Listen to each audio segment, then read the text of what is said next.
여러분들 안녕하십니까? 이번 시간에는 우리 2.3 재화와 용역의 공급 시기에 대한 내용부터 살펴보도록 할게요.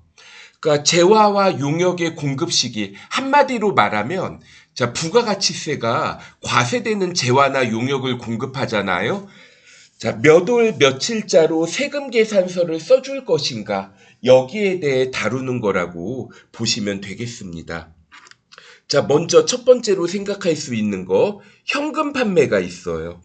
이런 경우에는 현금 판매, 그냥 재화가 인도되거나, 그런데 예를 들어 내가 건물을 팔아요. 그럼 건물은 인도할 수가 없죠. 그런 경우에는 이용 가능하게 된대. 그 다음에 이제 장기 할부 판매가 있는데, 이 경우에는 대가의 각 부분을 받기로 한대. 이렇게 되어 있습니다. 예를 한번 들어보도록 할게요. 내가, 우리 회사가 어떤 제품을 판매하는데, 매월 100만 원씩, 이렇게 해서 24개월 할부로 판매를 한다고 예를 들어 볼게요. 그러면 총 금액이 2,400만 원이죠. 이거를 인도할 때 2,400만 원 매출로 인식하지 마시고요. 매월 공급가액 100만 원, 세액 10만 원씩 해서 세금 계산서를 24번 발급한다고 생각하시면 됩니다. 장기 할부 판매의 개념. 장기니까, 이거 인도일 다음 날부터 최종 금액의 지급일까지 기간이 1년 이상이고, 그 다음에 이제 할부라는 말이 들어가 있잖아. 할부니까 납입 횟수가 2회 이상. 이런 경우에 장기 할부라는 조건을 붙일 수가 있습니다. 그 다음에 이제 조건부 판매. 이거 회계하고 같죠. 그러니까 특정 조건을 충족했을 때 거래가 이루어진다. 그럼 그 조건이 이루어졌을 때 이제 재화와 용역의 공급 시기로 보고, 그 다음 이제 완성도 기준 지급 또는 중간 지급이 있는데, 그 밑에 참고라고 적어 놓은 게 있어요. 이거는 계약금, 중도금, 잔금 이렇게 해서 3회 이상 분할해서 거래를 하고요. 계약 기간이 6개월 이상, 이렇게 이제 요건을 충족했을 때 3회 이상 6개월 이상, 이러한 경우에 완성도 기준 조건을 이제 적용할 수가 있고, 완성도 기준 지급에 대해서는 대가의 각 부분을 받기로 한대로 합니다. 그 다음 이제 재화의 공급으로 보는 가공이 있어요. 가공된 재화를 인도하는 때입니다. 재화의 공급으로 보는 가공, 한번 예를 들자면, 내가 인쇄소를 해요. 근데 어떤 출판사에서 인쇄소에다가 책을 월요일 날 내가 파일을 드릴 테니까, 책 이거 교재 파일을 드릴 테니까 2,000부를 만들어 달라고 합니다. 그래서 월요일날 500부, 화요일날 500부, 수요일날 500부, 목요일날 500부, 이렇게 이제 2,000부를 만들었어요. 그리고 나서 이제 그 다음날 이제 금요일날 이 2,000부를 그럼 이제 이거를 인도한다고 해봅시다. 그러면 이거 500부 만들 때마다 세금 계산서를 4번 발급하는 게 아니라 2,000부 인도할 때 한꺼번에 세금 계산서 발급하겠죠. 가공된 재화를 인도하는 때고, 무인 판매기가 있어요. 이거는 요즘에는 이제 신용카드가 되는 자동 판매기도 많은데, 이거는 좀 제가 생각하기에 법조문을 좀 바꿨으면 좋겠지만, 현행 기준으로, 그러니까 자판기 중에 보면 지폐나 동전 들어가는 자동 판매기 있죠. 그럼 이 무인 판매기에서 현금을 꺼내는 때를 재화의 공급 시기로 봅니다. 수출하는 재화는 선적일, 그리고 위탁 판매, 회계 기준하고 같아요. 수탁자가 물품을 판매하는 때 수익으로 인식하잖아요. 부가가치세법에서는 수탁자라는 말 대신에 여기 대리인이라는 표현을 쓰는데, 대리인이 공급하는 시점을 이거를 우리가 이제 공급 시기로 봅니다. 그 다음에 재화의 간주 공급이 있었습니다. 폐업 시 잔존재화, 사용 또는 소비할 때가 언제인지 알 수가 없죠. 그냥 폐업하는 때 주의하실 점. 폐업 신고일이 아니라 폐업하는 때로 합니다. 그 다음 이제 재화의 간주 공급 중에서 타사업장 반출은 타사업장에 인도하는 때고, 그 나머지 경우, 그러니까 예를 들어 면세 전용, 비영업용 소형 승용차의 사용, 사업상 증여, 뭐 이런 것들이 있었죠. 자, 이러한 경우에는 그러니까 사용 또는 소비하는 때, 개인적 공급, 사용 또는 소비하는 때로 봅니다. 그 다음에 이제 용역의 공급 시기가 있는데, 자, 통상적인 용역의 공급이 있습니다. 그러니까 1년 넘어가지 않는 용역의 공급의 경우에는 영무 제공이 완료되는 때인데, 자, 완성도 기준 지급이 있어요. 또는 장기 할부 조건. 그러니까 기간이 장기간이거나 아니면 이제 6개월 이상 3회 이상 분할하거나 1년 이상 2회 이상 분할해서 대가를 받는 경우 있죠. 받기로 한 때입니다. 그리고 임대료가 있는데, 우리가 임대차 계약을 할 때 보면 월세 계약을 하는 경우 있죠. 이런 경우 이제 임대료라고 할 수가 있고, 전세, 보증금 계약을 하는 경우에는 이거 보증금 이자만큼 임대료를 받은 것으로 간주해서 임대료를 계산하겠다. 간주 임대료라는 게 있습니다. 그래서 임대료는 이제 부동산 임대차 계약서를 쓰면서 세금 계산서를 이제 어떻게 발급해요? 이 약정된 날에 세금 계산서를 이제 발급을 하고요. 간주 임대료는 혹시 여러분들이 부동산 임대 공급 가액 명세서라는 걸 작성했으면 아실 것 같아요. 그러니까 부동산 임대 공급 가액 명세서 작성하고 여기에 대해서 회계 처리 3월 30일, 6월 30일, 9월 30일, 12월 31일 이 날짜로 이제 회계 처리를 하면서 공급 시기로 인식을 하게 됩니다. 자, 그러면 관련된 문제들 풀어보도록 하겠습니다. 자, 먼저 1번이에요. 주사업장 총괄 납부 세금 계산서를 발급을 한다면 이거 진짜 재화의 공급으로 봐주세요. 이런 뜻이잖아요. 재화의 공급으로 보고. 두 번째, 폐업한 개인적 공급은 사용한 때, 폐업 시 잔존 재화는 폐업일. 무상으로 다른 사업자에게 인도한 자 견본품은요 사업상 증여에 해당하지 않고, 자가 공급은 세금 계산서 발급이 면제대가 됩니다. 그러니까 예를 들어 면세 전용이 있었죠. 내가 과세 사업을 위해서 취득하던 재화를 이거를 면세 용도로 바꾼다고 했을 때 공급자와 공급받는 자가 같잖아요. 그럼 내가 나한테 세금 계산서를 발급할 수는 없죠. 그래서 어떻게 하겠다? 세금 계산서 발급을 면제를 해줍니다. 2번, 재화의 공급 시기에 대해서 물어봤어요. 현금 판매, 외상 판매, 할부 판매, 인도되거나 이용 가능하게 된 때, 조건부 판매는 성취되는 때, 장기 할부 대가의 각 부분을 받기로 한 때고, 무인 판매기가 잘못됐죠. 이거 무인 판매기에서 현금을 꺼내는 때니까 리을을 제외한 3개. 자, 3번이 답이 됩니다. 3번. 부가가치세 과세 대상에 관한 설명으로 옳은 것은, 저 재화람은 재산적 가치가 있는 유체물과 무체물이에요. 그래서 유체물, 뭐 예를 들어 기계장치, 뭐 차량 운반구, 비품, 그리고 일반적인 상품 제품이 유체물이겠고, 무체물 형체가 없어요. 뭐 동력, 열, 뭐 전기 이런 거 무체물이죠.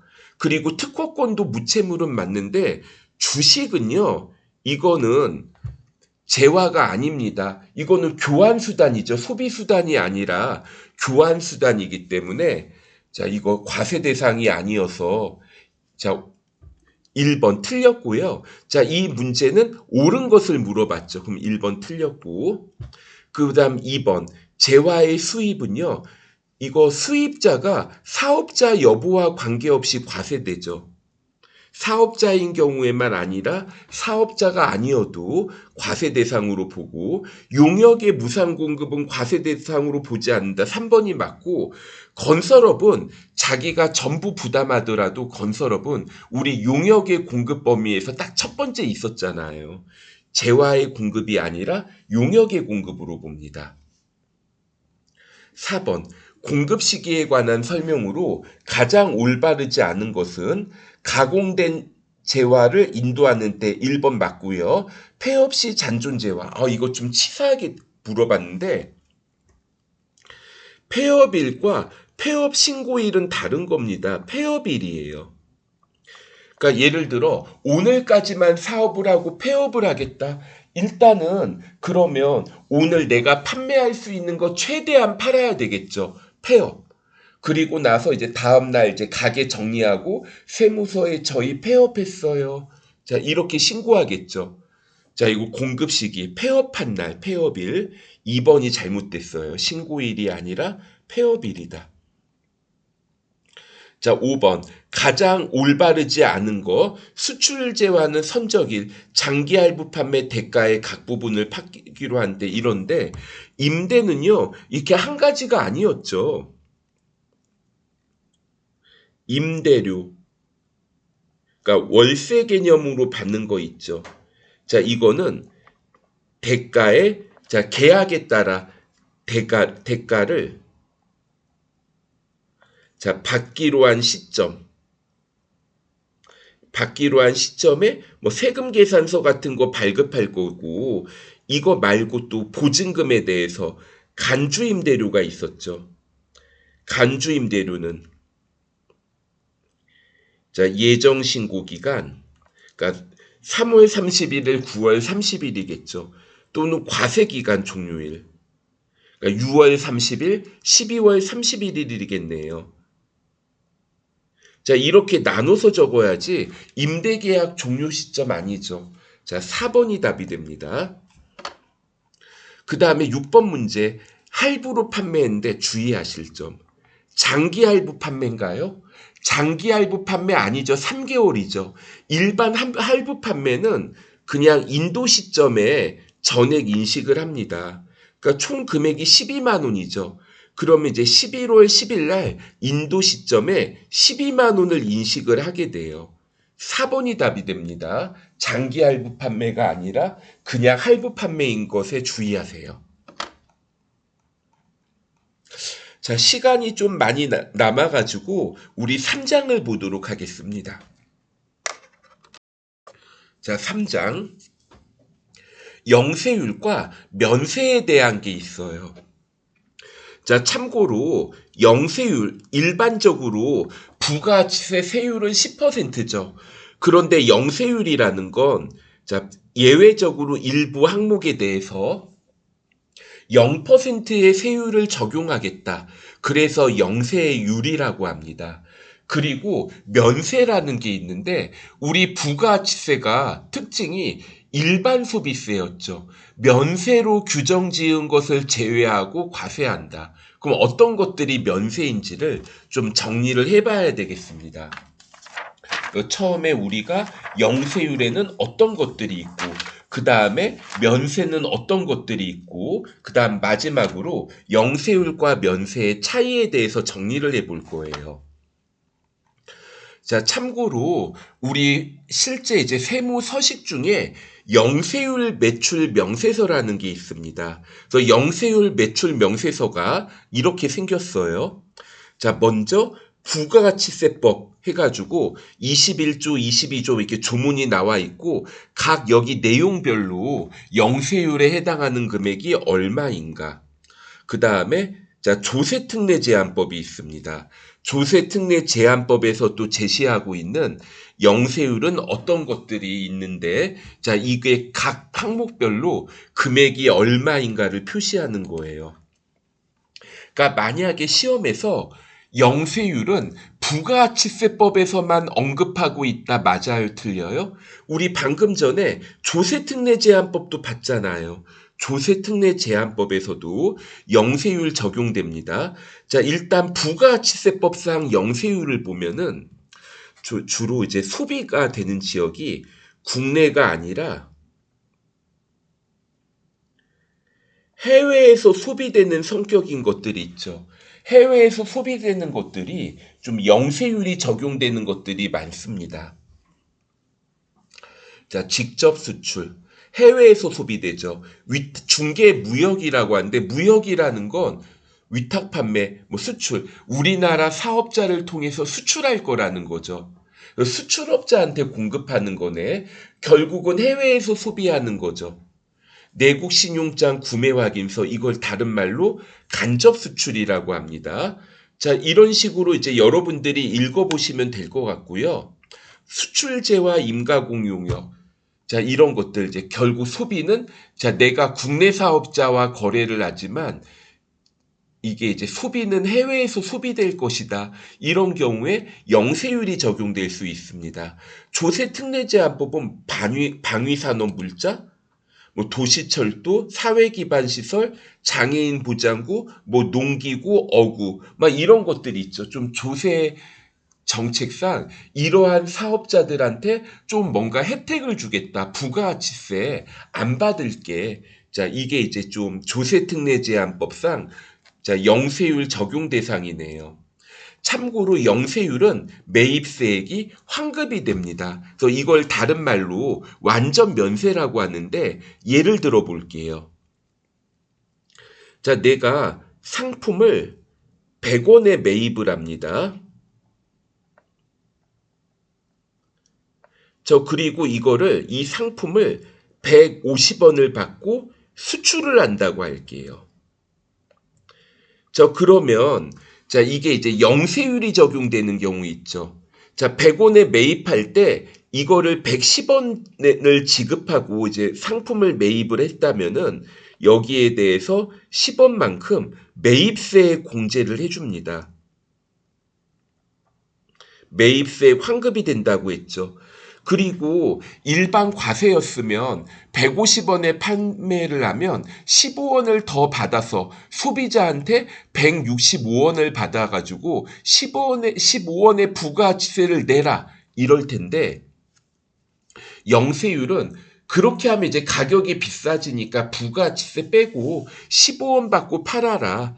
매출세액 납부 안 해도 돼. 그러니까 영세율이 적용되면 매출세액 0원, 매입세액 10원 공제, 10원이 환급이 돼요.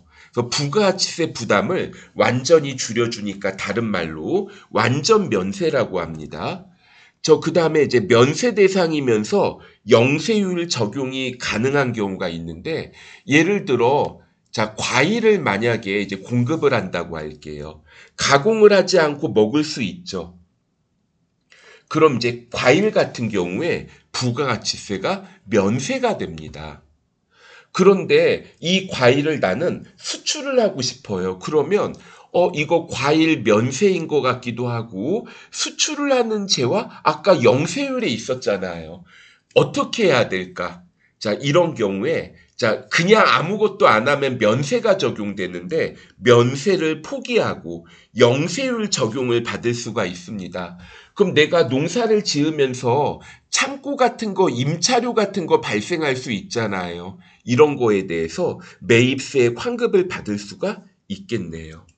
그 다음 세금계산서 발급. 일반적으로 영세율의 경우에는 세금계산서 발급이 면제됩니다. 내가 한글로 적혀 있는 세금계산서를 외국 기업한테 이렇게 발급해 줘봤자 그 외국 기업이 이게 대한민국의 세금계산서라는 거구나. 우리나라 세무서에 신고할 리가 없잖아요. 그래서 그냥 면제를 해줍니다. 자, 여기 예외 항목이 있죠. 내국 신용장 구매 확인서, 수탁 가공 무형 수출용. 자, 국내 사업자를 통해서 영세율을 적용받는 경우에는 영세율 세금 계산서 발급해야 됩니다. 그러니까 이 거래 상대방은 내가 얼마만큼 매입했다. 또 증거 자료가 필요하니까 이러한 경우에는 영세율 세금 계산서 발급. 그러니까 다시 일반적으로 영세율은 세금 계산서 발급이 면제돼요. 해외 직수출 이런 거 세금 계산서 발급이 면제되지만 일부 업종, 내국 신용장 및 구매 확인서를 비롯한 일부 상황의 경우에는 영세율 세금 계산서를 발급해야 됩니다. 자, 예제 한번 보도록 하시죠.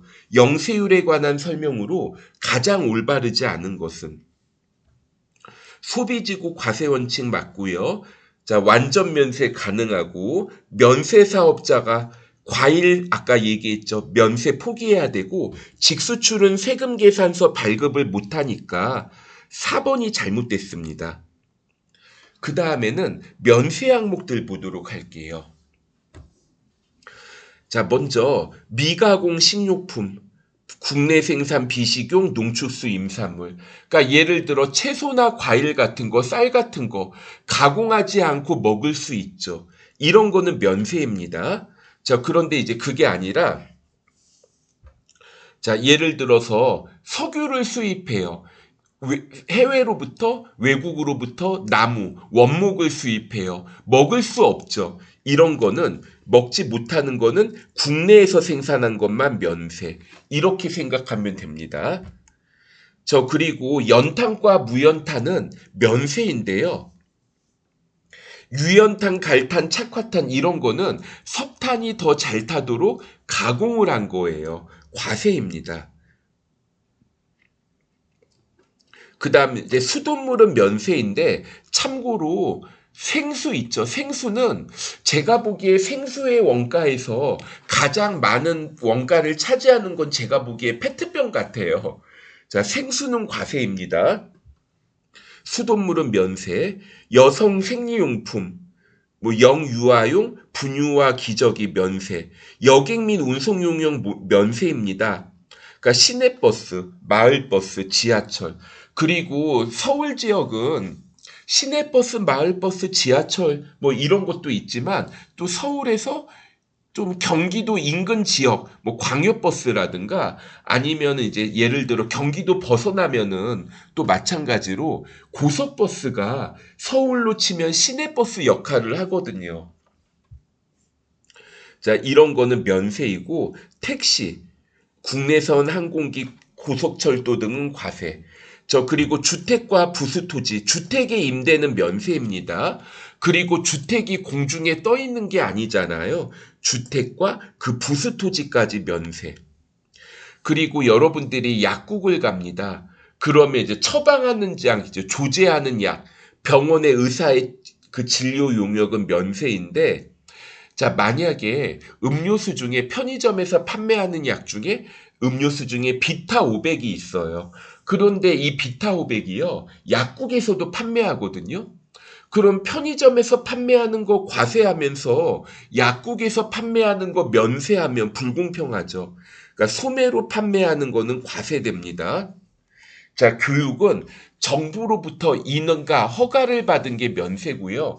그러니까 정부로의 인허가를 받지 않고 그냥 제공하는 교육은 부가가치세 과세입니다. 우표 수입 인지는 면세인데, 자, 이런 거 생활 필수품 성격 국민 후생 관련 재화인 반면 수집용 우표는 과세니까 주의하세요. 법에서 정한 담배, 이거 지금은 법조문만 그냥 있는데 현실적으로는 없을 것 같아요. 20개비 기준 200원 이하의 담배 면세. 그리고 교육과 관련된 거, 도서, 신문, 잡지, 자, 면세인데 단 광고는 과세입니다. 그러니까 만약에 내가 신문사를 운영을 한다면 신문 매출이 있겠고 또 여기 광고를 실잖아요.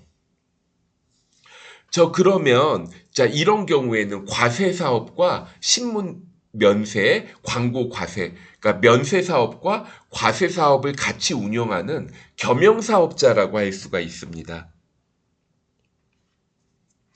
자, 비영리 목적의 예술 창작품, 예술 행사. 그러니까 예를 들어 영화관에서 영화 보는 거는 영리 목적이니까 과세고 비영리 목적의 문화 행사 같은 거 면세입니다. 애들 교육에 대한 거, 동물원, 식물원, 도서관 등의 입장 면세고요. 토지의 공급 면세인데 단 토지의 임대는 과세가 됩니다. 자, 법에서 정한 인적 용역이 있어요. 주로 연구개발과 관련된 것들 면세입니다. 그래서 자, 연구개발과 관련된 거는 그 성격에 따라 과세, 면세 선택이 가능하다고 생각하시면 되고, 근데 일반적으로 면세로 많이 해요. 금융보험 용역 면세, 그 다음에 기타, 국가 및 지방자치단체가 공급하는 거 면세입니다. 자, 이거를 그냥 외우려고 하면 조금 힘들어가지고 암기 요령을 좀 만들어 볼게요. 자, 미가공식료품 미자 한번 체크해 보시고 국내 생산 비식용 국자 한번 체크해 보고요. 그 다음에 연탄과 무연탄 연에다가 표시해 볼게요. 그 다음에 이제 수돗물이 있는데 자, 이거 수에다가 한번 표시를 해보고 그 다음에 여로 시작하는 게 연속으로 두 개가 나오죠. 생리용품, 여객 및 운송용역. 자, 그 다음에 정부 인호가 받은 교육, 우표, 주택, 제조담배, 보건용역. 그 다음에 이제 도서신문 잡지 예술 관련 동물원 식물원 그 다음에 이제 토지의 공급 나오죠. 자, 아까 전에 법소정 제조담배, 법소정 인정용역, 법이라는 말로 시작하는 게 두 개가 나와서 제조담배의 제와 인정용역의 인을 체크해 볼게요. 금융업. 그 다음에 이제 마지막은 그냥 기타라고 해볼게요. 기타 등등. 다시.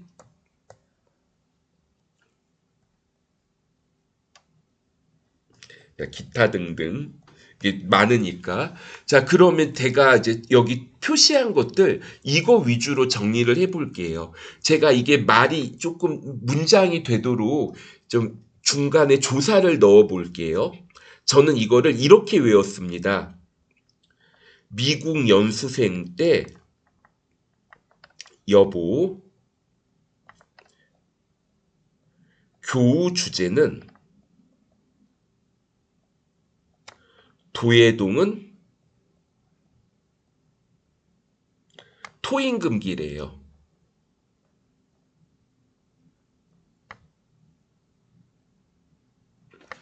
그러니까 자, 미국 연수생 때 여보 교우 주제는 도예동은 토임금기래요. 미가공식료품 국내 생산 비식용 농축수 임산물 연탄과 무연탄 수돗물 생리용품 여객 및 운송용역 의료 보건용역 교육 우표 주택과 부수토지 제조담배 도예동 도서신문 잡지 예술 관련 동물원 식물원 도서관 등의 입장 토임금기래요. 토지의 공급 인정용역 금융업 기타 저는 이런 식으로 외웠는데 자, 이 방법에 좀 약점이 있어요. 금이 뭐예요? 토임금기래 금융업이죠. 그래서 대신에 좀 이거 문장을 몇 번 보시면은 여러분들이 적어도 이게 느낌상 면세인지 아닌지는 좀 골라낼 수 있을 것 같습니다. 자, 일단 영세율과 면세 항목들 살펴봤고 부동산의 공급과 임대 면세 여부는 좀 제가 설명드리는데 시간이 걸리니까 여기까지 하고 이제 다음 시간에 뵙도록 하겠습니다. 자, 수고하셨습니다.